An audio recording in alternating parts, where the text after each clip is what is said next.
ఏం చేస్తుంటారు మీరు? Lab technician. ఏంటి పరిస్థితి కొంచెం దీనికి నుంచి డైలీ ఉదయం సాయంత్రం పూట వెళ్తూ ఉంటుంది. చాలా ఇబ్బంది. గట్టి మాట్లాడు. ఇక్కడ వచ్చేసి మాకు 10 గ్రామాలు జరుగుతాయి ఇక్కడ. చాలా ఇబ్బంది పడుతున్నారు ప్రజలు. దీని విధంగా కానీ మీరు కంపల్సరీ ప్రభుత్వ అధికారులు చూసుకోవాలి, చర్యలు తీసుకొని కంపల్సరీ మాకు న్యాయం చేయాలి. చాలా ఇబ్బంది పడుతున్నారు. వర్షం పడిందంటే నీళ్ళు ఎక్కువైపోయి జనాలు తిరగలేక ఇబ్బంది పడుతున్నారు. బండ్లు అక్కడనే ఆపుకొని ఇక్కడ దగ్గర నడుచుకుంటా నీళ్ళు నడుచుకుంటూ వచ్చి పోతున్నారు, వెళ్ళిపోతున్నారు. రైల్వే అధికారులు అస్సలు పట్టించుకోవడం లేదు. మాకు ఇట్టి పరిస్థితుల్లో దీనికి న్యాయం జరగాల, కంపల్సరీ న్యాయం జరగాలని కోరుకుంటున్నాను. రోజుకు సుమారుగా ఎన్ని వెహికల్ వెళ్తుంది ఇక్కడ? రోజు సుమారుగా అంటే ఒక 1000 వెహికల్ పోతుంది దగ్గర. బైకులు, ఆటోలు, మన మ్యాజిక్ ఆటోలు అన్నీ కలిపి ఒక 1000 దాకా వస్తాయి. చాలా ఇబ్బంది పడుతున్నారు. గతంలో ఎలా ఉండేది ఇక్కడ? గతంలో బ్రిడ్జి లేనప్పుడు బాగుండే. అర్ధరాత్రి పోయినా కానీ ఎటువంటి ఇబ్బంది లేదు. రాత్రి ఇప్పుడు దొంగలు ఉన్నారు, ఒక దొంగలు పడ్డప్పుడు కష్టంగా అయిపోయింది. రాత్రి ఓడితో ఒకరు ఓడితో భయపడుతున్నారు. దీనికి ముందుకు గేట్లు ఉన్నప్పుడు మటుకు 1 గంటకి ఎప్పుడు నిలవడమే జరుగుతుందా, ఏ టైంలో అర్ధరాత్రి అయినా ఇబ్బంది లేకుండా చాలా ఇబ్బంది పడుతున్నారు. ఇది కంపల్సరీ న్యాయం చేయాలి. దొంగతనాలు జరిగే అవకాశాలు ఎక్కువ ఉన్నాయంటారు? కంపల్సరీగా బైక్ ఆగి కానీ కొట్టిన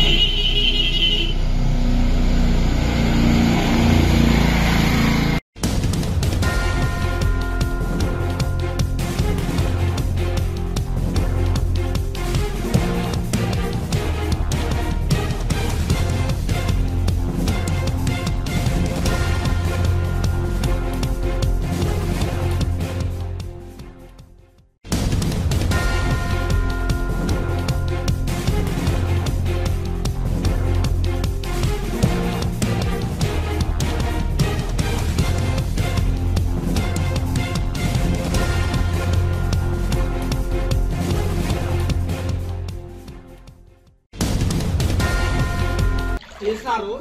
కాకపోతే వాళ్ళు చేసిన తప్పుదేమంటే దీన్ని చేయడం వల్ల అక్కడ ఉన్న నీళ్లు కూడా మళ్ళీ ఇక్కడనే ఈ బ్రిడ్జ్ లెక్క రిటర్న్ వస్తున్నాయి. రైల్వే అధికారులు ఇది వరకు ఏం చెప్పినారు, ఇక్కడ ఒక ఓలు పెట్టిండ్రి, ఇక్కడ ఒక ఓలు పెట్టిండ్రి, ఇది పని చేస్తలేదని ఇది చేసినారు. దీన్ని కూడా చేయడం వల్ల ఎటువంటి ఉపయోగం లేదు. దీని నుండి మళ్ళీ ఇక్కడ నీళ్లు రిటర్న్ అక్కడ నుండి రిటర్న్ వస్తున్నాయి కానీ ఈ నీళ్లు మాత్రం పోవడం లేదు.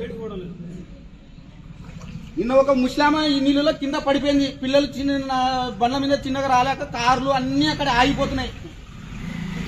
చిన్న వర్షం చూడండి వాళ్ళ పిల్లలు ఎట్లా వస్తున్నారు. అసలు వాళ్ళ ప్రమాదం చాలా ఎక్కువ ఉంది.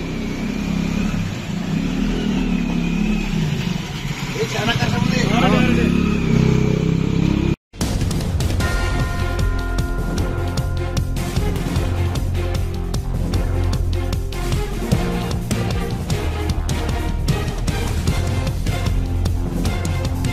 దారి పెట్టిండ్రి, ఇక్కడ దారి క్లోజ్ చేసేసినారు. పోతలేవు నీళ్ళని అక్కడ సైడ్ పెట్టినారు. అక్కడ సైడ్ పెట్టిన నీళ్ళు అక్కడ నుంచి మళ్ళీ రిటర్న్ వస్తున్నాయి. అక్కడ నీళ్ళు వర్షం పడిన నీళ్ళు అక్కడ నుంచి ఇక్కడ మళ్ళీ బ్రిడ్జిలోకి నీళ్ళు వస్తున్నాయి. పోవడం లేదు ఎటువంటి నీళ్ళు. ఇక్కడ నుంచి నీళ్ళు బయటకు పోవడం లేదు. ఇది క్లోజ్ చేసినారు. పెద్ద వర్షం వచ్చిందంటే మళ్ళీ పరిస్థితి వేరే ఉంటది. ఇప్పుడు బైకులు పోవు, ఆటోలు పోవు, ఏవో మనుషులైతే కింద పడి లేచిపోతున్నారు. చాలా ఘోరంగా ఉంది. ఈ రైల్వే అధికారులు అయితే అస్సలు పట్టించుకోవడం లేదు. ఇంతకుముందు కంటే ఆ ఓలు లేనప్పుడు ట్రాక్టర్ తీసుకొచ్చి నీళ్లు బయటికి కొట్టేస్తున్నారు మోటార్ల ద్వారా. ఇప్పుడు వాళ్ళు ఓలు పెట్టిన నుంచి వాళ్ళు పట్టించుకోవడం లేదు. ప్రజలు చాలా ఇబ్బంది పడుతున్నారు. అంటే వాళ్ళ వర్కులు జరిగి వర్క్ ఇది నీట్ గా ఎంత వరకు ఉన్నారు. అప్పుడు నీళ్లు వాగుతున్నా కూడా ఆయిల్ ఇంజన్ తో కొట్టిస్తుండ్రు వాళ్ళు. అప్పుడు వాళ్ళు ఇక్కడ ఉండడం వల్ల మేము అధికారులు పోయి అడుగుతుండ్రు ఇక్కడ జనాలు ఎందుకు ఇట్లా వాగుతున్నాయి అని అంటే వాళ్ళు ఎంబటే ఇటు ఒక ట్రాక్టర్ పెట్టడం, ఆయిల్ ఇంజన్ ద్వారా పైకి కొట్టియడం చేసినారు. వాళ్ళు ఇక్కడ నుండి వెళ్ళిపోయిన తర్వాత పోతే అది అని జనాలకు ఇక్కడ ఉన్న జనాలకు అంతా నమ్మజెప్పి మాయమాటలు చెప్పి పోయినారు. అధికారులు ఏమో ఇక్కడ ఒక్క చుక్క నీళ్లు కూడా వాగం, మేము ఎట్టి పరిస్థితుల్లో చేస్తామని చెప్పిన అధికారులు ఇప్పుడు మాత్రం ఎటువంటి రెస్పాన్స్ ఇవ్వట్లేదు. ఇది వారం అవుతుంది. ఇప్పుడు ఈ నీళ్లు ఉండడం వల్ల వారం అవుతున్నా ఒక్క అధికారి ఇంతవరకు పెడచెవిన పెట్టట్లే. దీని మీద ఎటువంటి కంపల్సరీ చర్యలు తీసుకోవాలి. ఇంత చిన్న వానకి ఈ విధంగా ఉంటే రేపు పొద్దున పెద్ద వానలు వస్తే ఏ విధంగా అక్కడ జనాలు అక్కడనే ఇక్కడ జనాలు ఇక్కడనే.